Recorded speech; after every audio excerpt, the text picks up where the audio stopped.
I'm here to tell you the truth about what it's really like to be a registered nurse. I've got beef with the healthcare system, so fed up with the system as a whole.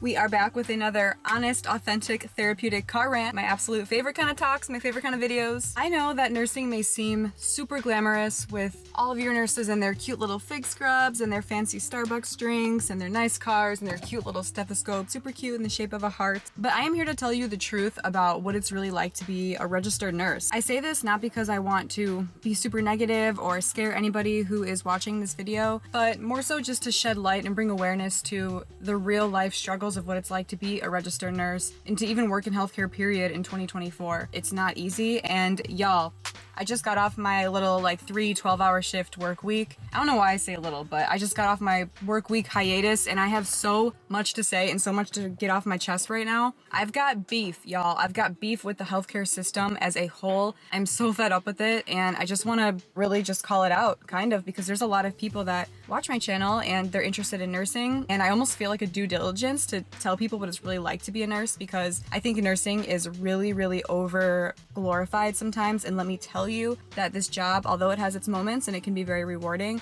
it is anything but glamorous, okay? So just to give you some background and provide some context, if you're new to my channel, hi, my name is Autumn. I graduated nursing school in 2022. I started out in the operating room as an OR nurse, realized that surgery was not for me. If you're interested in why I chose the OR, I have a different video talking all about that, but I was an EMT for about 4.5 years. I worked on an ambulance before even entertaining the idea of nursing school. And so I had already been kind of working in the healthcare field. I was familiar with the ER, familiar with how it worked. And so after leaving the OR, I transitioned into the emergency room, and I've been an ER nurse now for coming up on the 9-month mark. Been a nurse altogether for a little over a year. So I haven't been a nurse for super long. That's very important. I'll get to that later.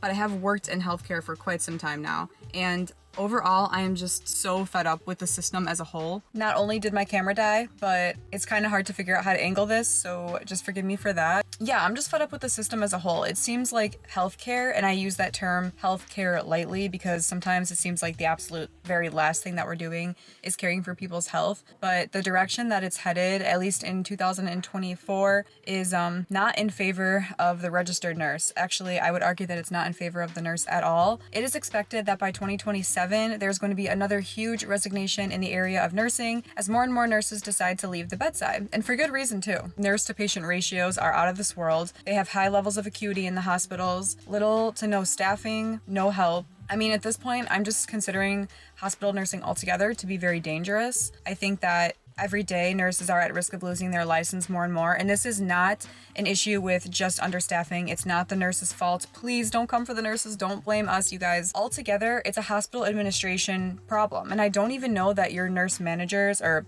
our nurse managers are the ones that can fix this. This issue in healthcare that we're starting to see, this is occurring at the level of hospital administrations, CEOs. I'm talking the big bosses, even above your hospital managers. They are not supporting their staff. They are not setting nurses up for success by any means. They are underpaying us, by the way. If you're ever considering nursing or thinking about going into nursing, please don't do it for the money, because y'all, there is not money to be made. Well, okay, I take that back. There's money to be made in nursing, but especially if you decide to work in a hospital setting at the bedside, you are going to be so overworked and you will notice how underpaid you are. Like when you get that check, you're going to be like, I did all of that for what? Like, it's crazy. It's honestly crazy. And not that it's all about money, right? But we should be able to safely care for patients and also make a comfortable living just like everybody else. It doesn't have to be so one or the other, so black and white. We should be able to do both of these things. This is normal. And like I said, I'm just very grateful for the other areas of nursing that there are, because the hospital just ain't it. And I've worked at 2 different hospitals now, and I feel the same way about both of them, even though I worked in 2 different departments within those hospital systems. So what does that tell you? In addition, contrary to popular belief, there is no nursing shortage, you guys. There are tons of nurses out there. They just will not accept this level of abuse anymore from these hospital systems, and they are choosing to walk away from bedside nursing or just exploring a different career altogether. If you think about it, guys, think about the amount of nurses that graduate nursing school each year. These institutions and these academic academies are pushing out nurses like no tomorrow, because they know that people are walking away from from bedside nursing, and there's going to be virtually no one to care for people in the hospitals. Now, I promise this video isn't going to be all about like bashing nursing altogether, because I think nursing is an awesome profession that has the potential of being so good. And one thing I'm really grateful for as a nurse is the opportunity and ability to work in all different types of areas. So as nurses, we are no longer restricted or limited to just working at the bedside. Hallelujah, because bedside nursing, it literally feels like an abusive relationship at times. Let me just explain. Nursing will give you just enough reward and satisfaction as you care for people who are very ill or people who are just grateful for your time and education. Those moments will be so rewarding that it will give you just enough to want to stay. But then the other 90% of your shift and your day-to-day job responsibilities are absolutely horrible and abusive. And nursing truly is abuse, especially in the emergency room in the setting that I work in. You know, we're dealing with patients at the acute stages of their illness. We're getting alcohol withdrawal patients. We're getting patients who are experiencing acute episodes of dementia. So yeah, it's going to be kind of ugly, right? Like, you're not going to get the best of the best in that setting, and I understand that. And sometimes it's actually very rewarding to see people come out of those stages as you treat them, and then they're like, oh my God, I did what? You know, they're actually very grateful for how we cared for them. And those moments are awesome, but let me tell you, they are so few and far between that, like I said, a majority of your shift, especially in the ER, is not going to be like that. I have been spit on, punched, kicked, sworn at, accused of doing horrible things that I didn't do because the patients aren't in their right state of mind. These are really tough things to go home with. And on top of that, that might be just one patient. My other patients might be, you know, about to pass away or did pass away, and you have to go into another room and talk to the family and act like nothing happened. Nursing is really, really freaking hard, and I don't think that our hospital administrations are making it any easier on us. I think the older generations sometimes like to say that, you know, the newer generation of nurses are whiny or they complain a lot, but honestly, guys, back in the day, they might have been very grateful to have a job, and that's great, but you can be grateful for the position that you're in and simultaneously not tolerate abuse. That's the point that I'm trying to make, is we can be grateful for our jobs. Of course, I'm grateful to have a job that allows me to care for people and in some cases allows me to be financially independent, but at the same time, that doesn't mean that I should go into work every day knowing that I'm going to be verbally abused. And going back to patients being in the acute episodes of their illnesses, honestly, guys, like, that doesn't really excuse a whole lot, because again, your hospital administration and your managers should have things set up in place that still protect their nurses and protect their staff. And the crazy part is, if that type of abuse was going on, that verbal abuse, physical abuse was happening in any other industry,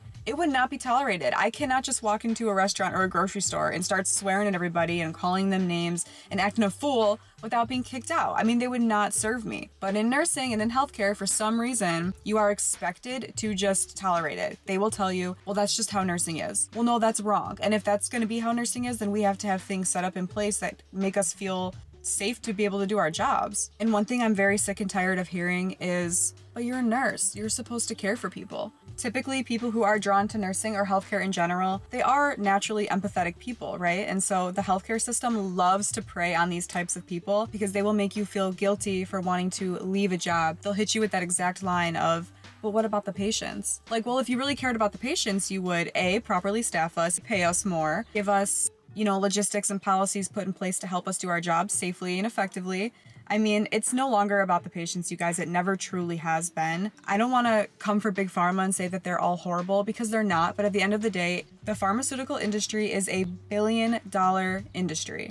So just take that into consideration. And like I said, it's not just Big Pharma to blame, because if you think about it, they're a business just like anything else. And where there is demand, there has to be supply. So with that being said, I want to take this video into a little different route. At the end of the day, it is up to us. It is our human responsibility to take care of our health first and foremost, right? One term that I really live by and that I truly very strongly believe in is education over medication. One thing that's very important to me is being able to educate and teach my patients about what is going on in their bodies, about their illness, how to prevent this from happening again, or how to treat it. And with the right education and information, we can do that. The pharmaceutical industry in Western medicine certainly has its place, especially in the emergent setting where we might need to treat something right away to save your life. Hence why I chose the ER. But it shouldn't be our doctor's office. It shouldn't be what we go to for chronic long-term use. In those situations, I think that Eastern medicine and herbal remedies and proper nutrition and lifestyle changes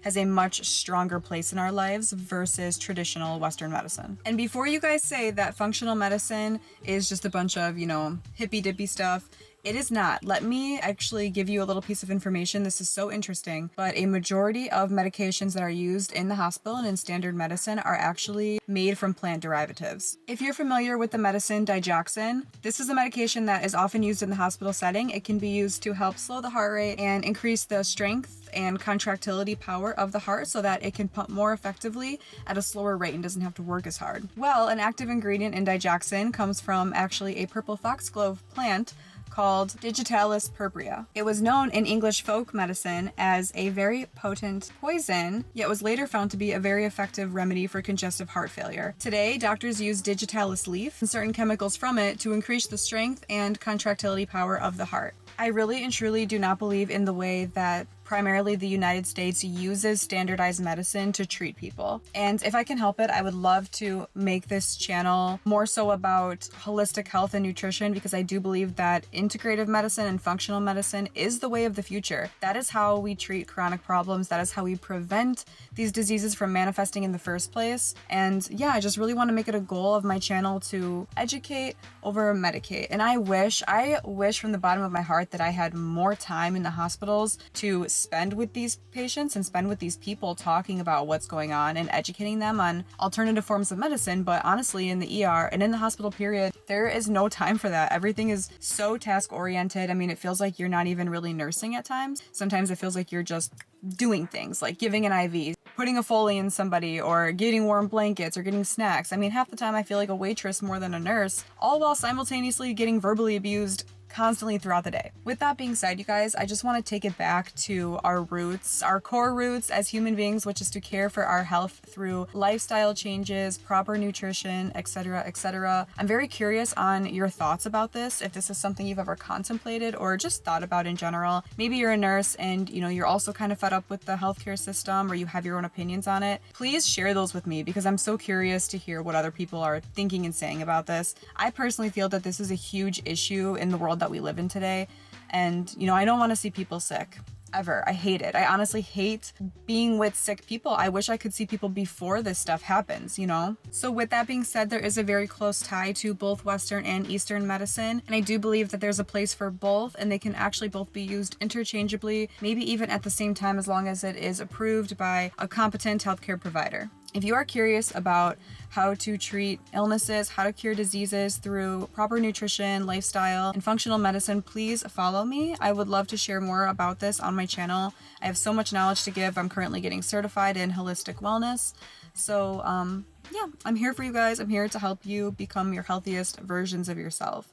I think that is something that we all deserve. And again, it's within us to be healthy. Most of us are born without a lot of these diseases that kind of manifest over time. And my goal is to help us get back to that version of our health. Thank you so much for watching. Don't forget to like and subscribe for more nursing and health related content. I'll catch you guys in the next video. Bye. And as always, please stay healthy and well.